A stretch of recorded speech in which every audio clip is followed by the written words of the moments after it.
जानकी जीवन स्मरण जय जय राम पार्वती पते हर हर महादेव पुंडलीक वरदा हर विठ्ठल श्री अनंतकोटी ब्रह्मांड नायक राजाधिराज सच्चिदानंद सद्गुरु श्री ब्रह्मचैतन्य महाराज की जय.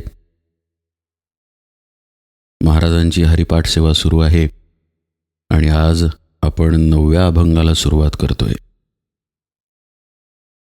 विष्णू विण जप व्यर्थ त्याचे ज्ञान, रामकृष्णी मन नाही ज्याचे.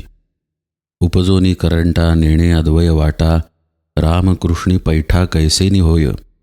द्वैताची झाडणी गुरुविण ज्ञान, तया कैचे कीर्तन घडे नामी. ज्ञानदेव म्हणे सगुण हे ध्यान, नाम पाठ मौन प्रपंचाचे. साधकाची दशा कशी असते याचं वर्णन पहिल्या ओळीत माऊली करतात. आणि ते वर्णन करण्याचं मुख्य कारण असं आहे की मागच्या अभंगामध्ये संतांच्या संगतीनं कसं परमात्म्यापर्यंत साधक साधन मार्गानं जातो, साधिती साधन असे शब्द वापरले माऊलींनी.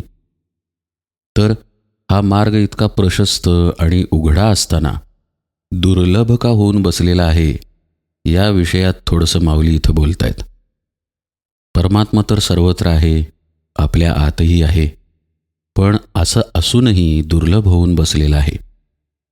म्हणजे आता आपण हवा घेतो जगण्यासाठी, नाकावाटे श्वासोच्छ्वास करतो, हवा सर्वत्र आहे, आपण घेतो, इतकं सहज ते आहे. म्हणजे असं कधी घडत नाही की श्वास घेणे हे दुर्लभ होऊन बसले बाबा. पण मग जर परमात्मा सर्वव्यापी आहे, आपल्यामध्ये आणि इतरांमध्येही भरून राहिलेला आहे, तर त्याला जाणणं अवघड का होऊन बसलंय हा महत्त्वाचा प्रश्न आहे. विष्णू विणे जप व्यर्थ त्याचे ज्ञान असं माऊली म्हणतात. पहिला शब्द आहे विष्णू. अर्थातच भगवंताचं नाव विष्णू आहे. विश्वम विष्णुर्वषट्कारो असं सहस्रनामामध्ये पहिलीच ओळ आहे. विष्णू हे भगवंताचं नावही आहे आणि विष्णू हा शब्द भगवंताची व्याप्ती पण सांगतो. मगाशी जे आपण म्हटलं की तो इतस्ततः व्यापून राहिलेला आहे, आपल्या आत आहे, बाहेर आहे, सगळ्या चराचर सृष्टीमध्ये आहे. आणि हाच विष्णू या शब्दाचा आणखीन एक अर्थ आहे. पूर्वी एकदा ओळ आली आहे बघा हरिपाठामध्ये, अव्यक्त निराकार नाही ज्या आकार. सगळीकडेच तो व्यापून आहे, त्यामुळे त्याला एक कुठला ठरलेला असा आकार नाही आहे. सगुणोपासना मनुष्य करतो तेव्हा मूर्तीला एक ठराविक आकार असतो. श्रीकृष्णाच्या हातात बासरी असते, रामाच्या हातात धनुष्य असते, किंवा विष्णूच्या हातात सुदर्शन चक्र, गदा इत्यादी आयुधे असतात. अर्थात सगुण भक्ती का असते, कशी करतो आपण, त्या मूर्तींचं प्रयोजन काय, त्याच्या मागचा नक्की अर्थ काय, हा आत्ताचा विषय नाही. पण विष्णू जेव्हा आपण म्हणतो तेव्हा आपल्यापुढे भगवंत हा शब्द तर उभा राहतोच, पण आपल्यापुढे एक मूर्तीही उभी राहते आणि आपल्यापुढे हा अर्थही उभा राहतो की तो सर्वत्र व्यापून राहिलेला निर्गुण परमात्मा आहे. मग जर तो सर्वत्र व्यापून आहे आणि सर्व सत्ताधीश आहे, किंबहुना त्याच्या अधिष्ठानावरती ही चराचर सृष्टी आहे, तर त्याच्याशिवाय जप तरी कसा शक्य होईल. पण माऊली असे शब्द वापरतात, विष्णू विणे जप व्यर्थ त्याचे ज्ञान. कसं आहे, कधीकधी जे सांगितलं गेलेलं आहे पुढं त्या अनुषंगानं शब्दांचे अर्थ बघावे लागतात. विष्णू विणे जप असं माऊली जेव्हा म्हणतात आणि पुढे असं म्हणतात की व्यर्थ त्याचे ज्ञान, त्या अर्थी दोन गोष्टी त्यांना सुचवायच्या आहेत. विष्णूशिवाय जप करणारे लोक आहेत आणि व्यर्थ ज्ञान नावाची पण एक गोष्ट आहे. तर व्यर्थ ज्ञान काय असतं आणि विष्णू विण जप म्हणजे नेमकं काय हे आधी आपण बघून घेऊ. विष्णू या शब्दाचा आणखी एक अर्थ आहे स्मरण. स्मरण हे भगवंताचंच रूप आहे. तर हा अर्थ इथे लावणं जास्त श्रेयस्कर आहे. त्याचं कारण त्याची संगती पुढे अभंगात माऊली जे म्हणतायत त्याच्याशी योग्य पद्धतीने जुळून येईल. स्मरण ज्यामध्ये नाही असा जप साधक करतो असं माऊली सांगतायत. विष्णू विणे जप. आणखी एका पद्धतीने याच्याकडे बघता येईल की विष्णू म्हणजे भगवंत हे तर ठरलं, भगवंताशिवाय केलेला जप, याचा अर्थ भगवंत नक्की कोण आहे आणि कसा आहे हे समजून न घेता केलेला जप. या विषयामध्ये आपण हळूहळू आत शिरूया. तुम्हाला एक साधं उदाहरण सांगतो. पुष्कळ लोक माळेने जप करतात, बोटांनी मणी मागे सरकवत असतात आणि तोंडाने नाम पुटपुटत देखील असतात. पण लक्ष नामाकडे असतंच असं नाही, लक्ष मण्यांकडे असतंच असं नाही. काय होतं, पुष्कळ वर्ष नाम घेतल्यानंतर असं आपल्याला एक सवय पडते की बोटांनी मणी मागे सरत जातात, पण आपलं अनुसंधान त्या ठिकाणी असत नाही. म्हणजे लोक इकडे तिकडे काय चाललंय ते व्यवस्थित बघतात, त्या घटनांवरती प्रतिक्रिया पण देतात. प्रसंगी काही लोकांना तर मी TV बघत असताना जपमाळ ओढलेली बघितलेली आहे. त्यांचं लक्ष टीव्हीतल्या गोष्टीकडे असतं, पण हाताने माळही सुरू असते आणि तोंडाने पुटपुटही. म्हणजे इथे काय दिसतं, जप घडतोय देहानं असं वाटतं, पण जप घडत नाही आहे ही वस्तुस्थिती आहे. कारण जे नाम घेतलं जातंय त्या नामाकडे साधं लक्षही नाही आहे. तर लक्षही साधं नसेल तर तिथे भक्ती, भाव, प्रेम, कळवळा, तळमळ येणार तरी कुठून? असं घेतलेलं नाम फक्त यांत्रिक होतं. यांत्रिक म्हणजे जसं एखादं यंत्र भावनाशून्य अवस्थेमध्ये नुसतं फिरत राहतं. का तर त्याची कळ दाबलेली आहे, बटण दाबलेलं आहे म्हणून. असं यंत्रवत जप करणं संतांना अपेक्षित नाही. माऊली म्हणतायत विष्णू विणे जप. विष्णूचा एक अर्थ आपण बघितला स्मरण, दुसरा एक अर्थ आहे भगवंतच, म्हणजे भगवंताला जाणून न घेता केलेला जप, भगवंताच्या ठिकाणी मन न ठेवता केलेला जप, लक्ष न देता केलेला जप. स्मरण असा जर अर्थ बघितला विष्णूचा, तर नाम घेताना कुठलं स्मरण अपेक्षित आहे? तर नामाच्या अर्थाचं स्मरण अपेक्षित आहे. अर्थ म्हणजे त्या शब्दातून नेमकं काय आपण घ्यायचं आहे. आता विष्णू या शब्दाचे अनंत अर्थ आहेत, पण भगवंत या दृष्टीने जर तो शब्द असेल तर भगवंताची व्याप्ती लक्षात घेऊन नाम घ्यायला हवे. म्हणजे माझ्या आत भगवंत आहे, बाहेरही तो आहे, आणि बाहेर जो नटलेला आहे तोच माझ्या अंतरी स्थित आहे. या एकत्वाच्या भावाने नाम घेणे अत्यंत गरजेचे आहे.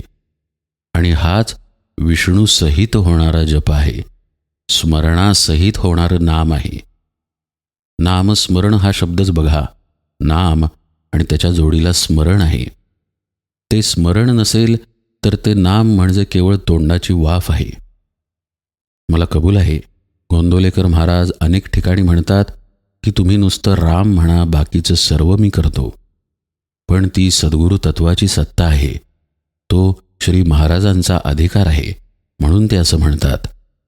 पण एक गोष्ट तुम्ही लक्षात घ्या, जो चांगला आणि शिक्षकांच्या आवडीचा विद्यार्थी असतो तो मनोभावे आणि पुष्कळ तास अभ्यास करतो. नुसता अभ्यासच करत नाही, तर त्यातील अडचणी वेळच्या वेळी शिक्षकांना विचारून त्या सोडवूनही घेतो. हे जास्त महत्त्वाचं आहे. महाराज जेव्हा म्हणतात की तुम्ही कसं का होईना नाम घ्या, यामागे महाराजांचा अत्यंत शुद्ध हेतू हा आहे की व्यक्ती नामस्मरणाला लागावी. असं बघा, कसं का होईना तू एकदा जाऊन बस रे वर्गात, तुझं लक्ष लागेल, असं आपण एखाद्या नाठाळ किंवा लहान मुलाला म्हणतो ना, तसं हे आहे की नाम घे म्हणजे त्याची गोडी लागेल, तुला संतांची भेट होईल. संतांची भेट झाल्यानंतर संत काय सांगतात हे माऊली मागच्या अभंगात म्हणतायत, आणि आपण कसे असतो हे या अभंगात म्हणतायत. त्यामुळे नाम कशा पद्धतीनं झालं पाहिजे आणि कसं नाही झालं पाहिजे या विषयाकडे आपण बघतोय.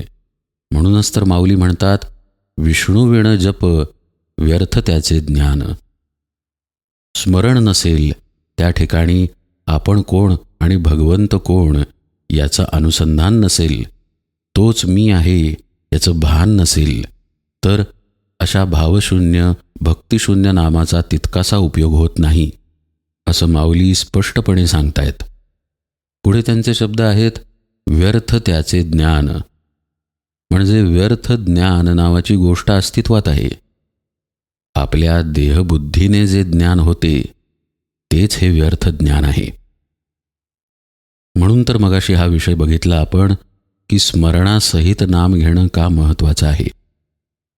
नुसतंच कोरडं जर नाम घेतलं, यंत्रवत जर नाम घेतलं, विष्णुवीण जर जप केला तर आपला समज मात्र होतो की आपली नामाची बैठक, ध्यानाची बैठक झाली, पण प्रत्यक्षात आपण ना नाम घेतलेले असते ना ध्यान केलेले असते. मात्र माझी साधना झाली हा अहंकार येऊन चिकटतो. परिणामतः देहबुद्धीच वाढते आणि देहबुद्धीचे ज्ञान वाढते आणि यालाच व्यर्थ त्याचे ज्ञान म्हणतात माऊली.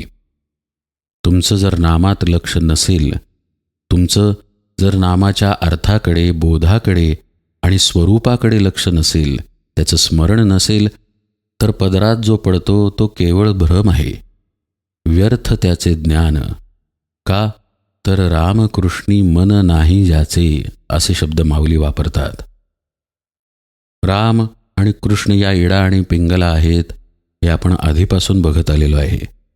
म्हणजे सद्गुरूंनी आपल्याला जर श्वासांवरती अनुसंधान ठेवून नाम घ्यायला सांगितलं असेल किंवा नुसतं श्वासांच्या गतीकडे पाहायला सांगितलं असेल आणि ते लक्ष जर आपलं तिथं नसेल तर ही सर्व साधना फुकट आहे. रामकृष्णी मन असे शब्द आहेत. रामकृष्ण मन असा शब्द नाही आहे. कृष्णी असं जेव्हा वापरलं जातं मराठीमध्ये तेव्हा त्याच्या आत असा अर्थ होतो. जसं की नयनी हा शब्द, नयनी ब्रह्म देखी येले, म्हणजे डोळ्यांमध्ये, नयनी म्हणजे नयनांच्या आत, अशा अर्थाने हा प्रत्यय मराठीमध्ये येतो. हा जो प्रत्यय आलेला आहे ईचा, तोच इथे वापरलेला आहे. रामकृष्णी म्हणजे राम आणि कृष्णामध्ये जर मन नसेल तर अशा साधकाचा जप आणि ज्ञान व्यर्थ आहे. राम आणि कृष्णामध्ये मन नसेल याचा अर्थ आपल्या अंतरंगामध्ये एक जीवनाची सतत हालचाल सुरू आहे. ही हालचाल आपल्या श्वासांच्या माध्यमाने प्रगटपणे समोर येते. अशा कुठल्या तरी एका ठिकाणी आपल्याला सद्गुरू अनुसंधान ठेवायला सांगतात. अनुसंधान तिथे न ठेवता यंत्रवत रीतीनं तुम्ही नाम घेऊ नका, असं माऊली इथे स्पष्ट सांगतायत. विष्णुवीण जप हे तर करूच नका आणि आपलं मन रामकृष्णामध्ये आहे का हेही तपासून बघा. एक अर्थ याचा सांगितला की रामकृष्णी म्हणजे इडा आणि पिंगला किंवा आपल्या श्वासांच्या गतीमध्ये लक्ष आहे का तपासा.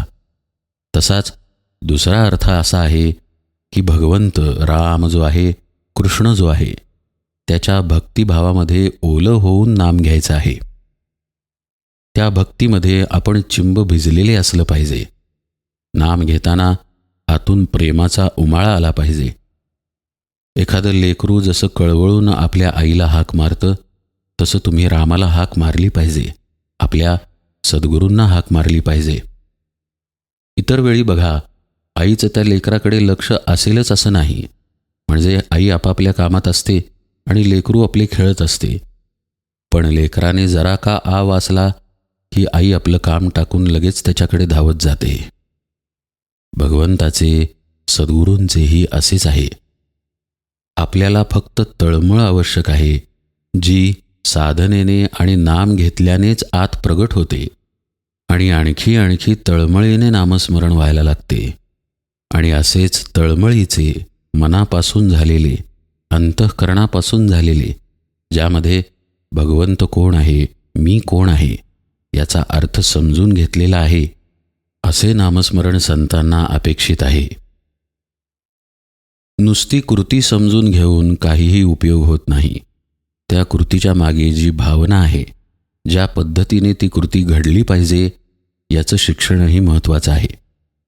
तुम्हाला एक उदाहरण सांगतो. आपल्याला पोळ्या करायला येत नाहीत. आपली आई पोळ्या कशा करायच्या हे आपल्याला शिकवते. आता पिठामध्ये पाणी घालायचे, तेल घालायचे, मग ते मळून घ्यायचे आणि मग त्याची पोळी लाटायची, ही कृती झाली. फार तर फार आपण असं म्हणू की पोळी जर चिकटत असेल तर थोडे कोरडे पीठ लावा, पलटा किंवा लाटणे व्यवस्थित फिरवा असं शाब्दिक कृतीला मांडता येईल.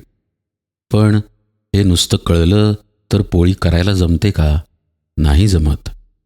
त्यासाठी योग्य पद्धतच अवलंबावी लागते आणि ती पद्धत प्रत्यक्ष कृती करायला लागली की लक्षात येते की अरेच्या मी लाटणं जास्तच दाबतोय, अरेच्या मी लाटणं कमीच दाबतोय. पोळी या बाजूलाच पसरत गेली, पुढे वाढलीच नाही, पसरलीच नाही.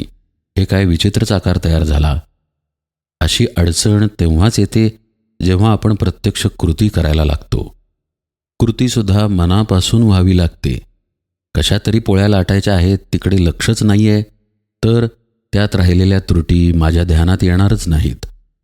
तसंच मनापासून नामाचा अभ्यास असेल तरच आपला जप विष्णू विणे होतोय का, इकडे साधकाचं लक्ष राहतं.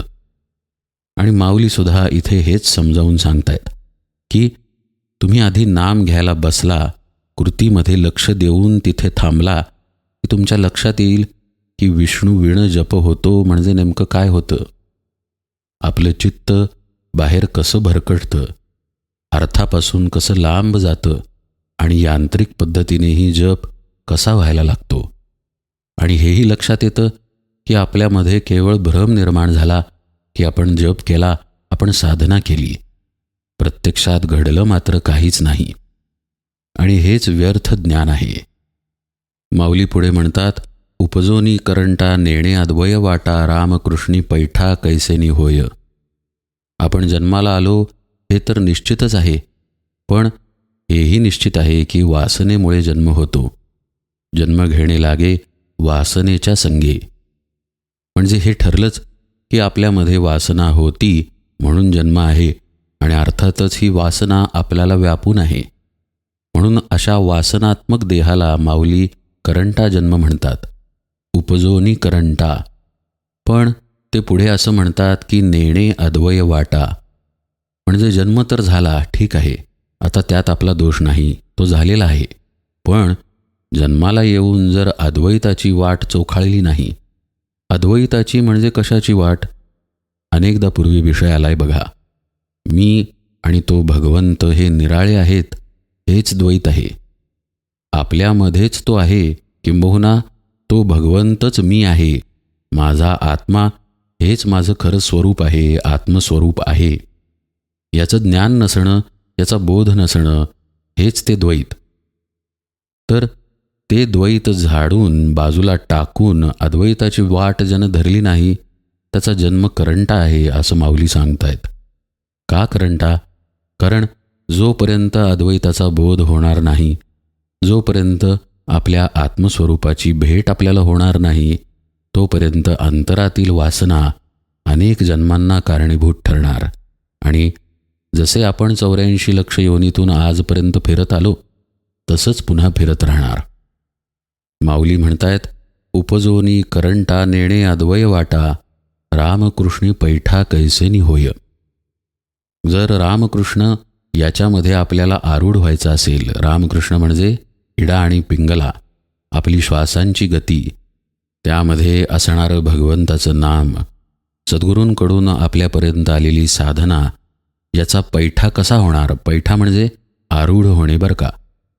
या साधनेवरती आपण आरूढ कसे होणार जर आपण अद्वैताच्या वाटेवर गेलोच नाही तर? माऊली सांगतायत, असा जो या वाटेवर जात नाही तो करंटाच राहतो.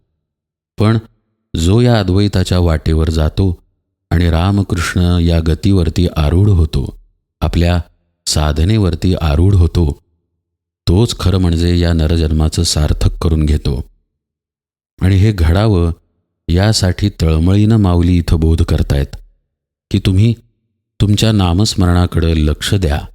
म्हणजे ते कसं होतंय याच्याकडे पहा. ते क्वालिटीनी चांगलं व्हायला पाहिजे, नुसतं क्वांटिटीनी चांगलं असून उपयोग नाही. म्हणजे त्याच्यामध्ये दर्जा पाहिजे. थोडं झालं तरी चालेल, पण ते दर्जेदार झालं पाहिजे. त्यावेळी आपलं लक्ष त्याच्या अर्थाकडे, त्याच्या बोधाकडे पाहिजे की जेव्हा राम आपण म्हणतो तेव्हा तोच राम माझ्या अंतरात आहे आणि तोच राम सर्वत्र व्यापून आहे आणि तोच खरं म्हणजे मी आहे. हा सोहमचा भाव तिथे पाहिजे. तुकाराम महाराजांचा एक सुंदर अभंग आहे. नाही आदी अंत ऐसा जो अनंत, तोच अयोध्येत जानकी कांत. नाही आदी अंत ऐसा जो अनंत, तोची द्वारकेत कृष्णनाथ. नाही आदी अंत ऐसा जो अनंत, तोची पंढरीत पांडुरंग. नाही आदी अंत ऐसा जो अनंत, तोची हृदयात तुका म्हणे. स्पष्ट आहे की भगवंत बाहेर नाही आहे. भगवंत आपल्या आत आहे. बाहेर आहे ते त्याचं फक्त रूप आहे. स्वरूप मात्र आपल्या आतच आहे. संत या स्वरूपापर्यंत नेण्याचा मार्ग आपल्याला दाखवतात. अधिकाराने दाखवतात, कारण ते त्या मार्गाने गेलेले असतात. पुढे माऊली म्हणतात, द्वैताची झाडणी गुरुविण ज्ञान. पहा, आत्ताच आपण म्हणालो की संत आपल्याला तो मार्ग दाखवतात आणि पुढच्या ओळीत गुरुविण ज्ञान असा उल्लेख माऊलींनी केलाच. आणि हीच हरिपाठाची अलौकिक संगती आहे. द्वैताची झाडणी म्हणजे काय, गुरुविण ज्ञान म्हणजे काय, पुढे कीर्तनाचाही उल्लेख आहे आणि प्रपंच, मौन आणि सगुण याचाही उल्लेख आहे. तो आपण यथावकाश पाहू. आज निरूपण सेवेला इथे विराम देतो. जानकी जीवन स्मरण. जय जय राम.